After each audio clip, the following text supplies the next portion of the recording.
It hasn't been even 4 months since China began issuing 5G licenses for commercial use, and China Unicom, China Mobile, and China Telecom have revealed their monthly plans for 5G users.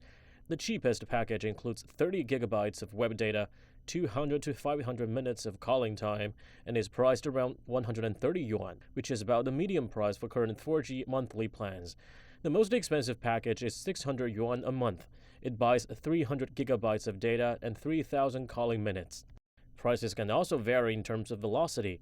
The three operators are offering velocity choices of 300 and 500 megabytes per second, as well as 1 gigabyte per second. All are faster than existing 4G network. Operators say the plans may sound pricey at first, but actually save money for users. We charge by gigabytes instead of megabytes in the 5G era. 1 gigabyte equals to 1024 megabytes. So it turns out that users now pay only 3 yuan for 1 gigabyte every month. That actually makes 5G plans much more cost efficient.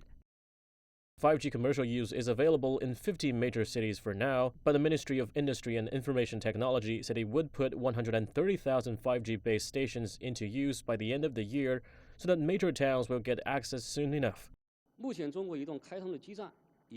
China Mobile runs more than 40,000 5G base stations now. We will cover most Chinese towns by the end of next year. People with 5G phones can start buying 5G plans on Friday, and they can keep their old phone numbers while switching services. Xiacheng, CGTN.